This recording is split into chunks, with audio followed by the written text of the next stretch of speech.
In this video, we're going to be looking at some of the latest and greatest in Fallout 4 modding, and one fairly common theme among all these is many of these mods actually make the game a bit more tactical, making it a little bit more fun as a shooter up, or even just making your armor a bit cooler. But even beyond that, I'm going to show you some questionable mods in this video, ones that I can't truly show you. I don't know, I got to figure out how I'm going to implement that. And then finally, a vehicle mod for Fallout 4 that actually is pretty freaking awesome. If you guys do enjoy the content, you can leave a like or subscribe, but without further ado, let's just jump into this video. So the first new mod we're going to be looking at is the Nano Suit. This is going to be a recreation of the Crisis Nano Suit, except in Fallout 4. I would say the most accurate way of detailing this one is it's not a replication, but rather a recreation of the original one. It's obviously inspired if you look at this one side by side with the Crisis version, but there certainly are differences between the two. As far as it goes in Fallout 4, it obviously looks pretty cool. It could certainly fit in with some of the futuristic themes you can find throughout the game and its story, but even further, it's going to come with several different color customization options so you can make it look exciting and different depending on which background or even environment mod you are using in this game. It also is just in general a pretty good armor type, so it does have that going for it. Although outside of that, it's kind of the whole story. If you like what you're seeing right now, this mod is definitely worth the download, but there's not a ton extra going on here. It is a cool looking armor, but you just get it by crafting, and the only modification options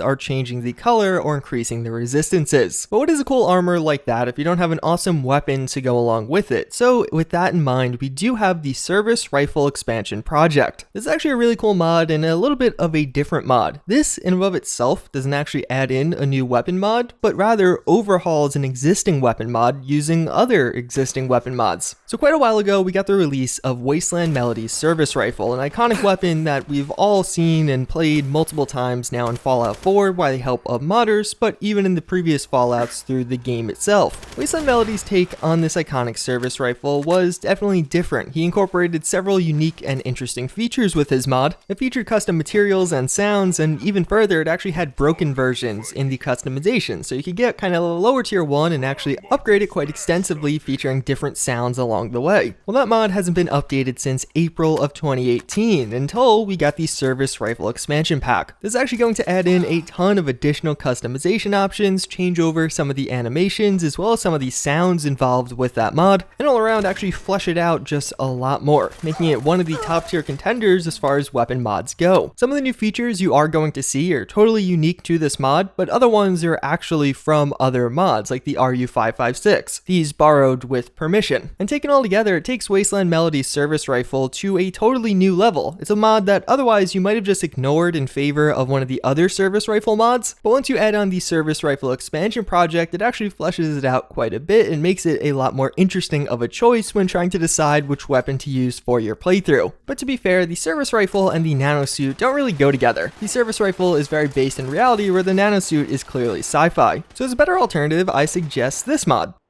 Yeah, no, it's actually on screen right now if you guys can't see it. What this is going to be is a brand new Ghillie Suit mod for Fallout 4, actually named the Ghillie Mod Redux. This is a recreation of an older Ghillie Suit mod by the same mod author. He effectively started and rebuilt it from the ground up. This new Ghillie Suit is actually going to come in parts. It's going to feature a highly customizable under armor or outfit. You can change the colors of this one, change the appearance of it if you want to have a jacket, no jacket, sleeves, no sleeves. And I'm sure a lot of people might just want to use this outfit in and of itself, but even further on top of that, you also do have the ghillie pieces itself, both on a headpiece as well as the regular body piece. Each of those also being very customizable. You get different options as far as what color you want. The mod author himself says a lot of people use different kinds of environmental mods. So if you're using a snow mod or a desert mod, there's going to be variants of this that actually suit those needs. But even further, the ghillie suit itself does feature cloth physics, and I would say this is probably one of the best ghillie suit mods we've seen visually in Fallout 4 thus far. It just looks overall kind of cool, but also kind of realistic. Like while using this, you genuinely blend into the background. Even though that doesn't matter with the NPCs, it looks cool, and if you really want to go for that tactical approach, I would say this mod's an essential. But as far as the NPCs go, this mod actually also gives you a special perk, one that's going to make you 30% harder to detect by NPCs whenever you're wearing it. This ghillie suit coupled with some of the right weapon mods makes for a really cool and interesting duo. I do really like how this mod is implemented. unexpected. You don't just get it, you have to go and find it, and it has a little bit of a backstory as to why it was there and how you actually unlock it. But even further, the extra perk added in, even though minor, does obviously separate this quite a bit from other armor types. Let's say that service rifle wasn't really doing it for you. Alternatively, we also do have the FN-FAL. This is an iconic weapon that you've probably seen in various TV shows, movies, or some other kind of media. This is actually going to be a mod by Doombased, one of the OG people in Fallout 4 weapon modding. You probably have heard of his name. And to be frank, this mod doesn't do anything extremely well, but I would say it does everything pretty well. It looks good, it has all of the different attachment options that you probably want and would expect with something like this, a few different visual changes that you can do as far as the materials go, and of course things like a foregrip and barrel options. But even further, I would just say the sounds and the animations on this one are really crisp. While using this, it was just very satisfying. I enjoyed my time with it because I liked reloading and I liked the sound it made. This definitely isn't one of those mods out there that's going to have more attachments than any other mod or even the best animations. It's just everything about it is done very well, and for that reason it's enjoyable to use. But then onto the mod that I'm not entirely sure how I'm going to make a video on, now with anatomically correct feral ghouls. What this mod is going to do is add in certain parts of feral ghouls that would be true to life if this was truly a human turned into a ghoul. Do you not see it in this shot? Alright, well hopefully now it's a little bit more clear. For obvious reasons on YouTube and monetization, that kind of thing, I can't show it in its full glory. But in effect, this mod's going to add in new features to the feral ghouls, both male and female. And honestly, it's a pretty cool mod. It's one of those mods that I feel like would be appropriate for like a horror playthrough, because even though at first glance it's just kind of funny, it also makes the ghouls just feel a lot more realistic. Maybe I'm just thinking way too deeply into it, but for me at least, it actually made it feel like when I was encountering feral ghouls, I thought of humans significantly more often than when I do in regular Fallout 4, where it's just a throwaway enemy. Now perhaps after a couple weeks of using this mod that would fade away, but at least for the time being, I think it's an interesting one. Something that at first glance might just be funny, but over time is actually a pretty interesting dynamic. I would put it in the same category as the Raider Children mod, another one that was kind of interesting at first glance, but in practice really made the game a lot darker and grim. But what's the benefit of all this new equipment and all these new enemies to take down if you don't have a good way of getting around? So for that, we're going to be looking at the CommonwealthVehicles mod, a new mod adding in vehicles into Fallout 4. So there have been quite a few different vehicle mods or attempts at vehicle mods over the years of Fallout 4's modding life. Many of them do similar things. Fallout 4 simply isn't a game that has an engine that supports vehicles like this. They just don't mesh too well. This mod's not really all that different. If you're looking for realistic or pseudo-lifelike vehicles, you're not gonna find that here. I would say the vehicles in this actually look really freaking cool. Many of them do have nice aesthetics that fit very well into the world itself, some of them even being faction themed. But one of the aspects of this mod that actually really makes it stand out to me is there's weapons attached to these vehicles and they work. This is something other mods have done, but they don't function properly. And for better or worse, the weapons on these vehicles aren't operable by you, but rather it's like an AI. They'll just start attacking enemies when they're in a certain proximity. And maybe it's just the novelty of it or something along those lines, but driving around in a car in Fallout 4 and having your flamethrower or missile launcher just start taking shots at enemies is a lot of fun. You of course also can bring companions in your vehicles, that's just an added bonus, but having your very intelligent car take down all of the surrounding enemies without your interaction is probably the best part of this mod. I wouldn't say the actual driving parts are any better than some of the other vehicle mods. There's nothing like damage simulation, which would be a cool aspect, or even just fuel would be a cool aspect, but hey, I would say getting the weapon systems online is certainly a good step in the right direction. And just in general, the mod author behind this one, M150, has brought us quite a few interesting and unique mods for Fallout 4, and I'm happy to see he's continuing to do so even so far after the game's release. So those were 6 mods recently released for Fallout 4 that I think will make your game a little bit more tactical. It'll give you new things to do, new things to shoot at, and new things to wear. Which honestly, how much more can you ask for? That's pretty much gonna wrap it up for the Fallout side of this video. Hopefully you guys enjoyed that. But next I actually want to have like, I guess, a fun fact, but not a psych fun fact, just a general YouTube fun fact, because I think there's a topic that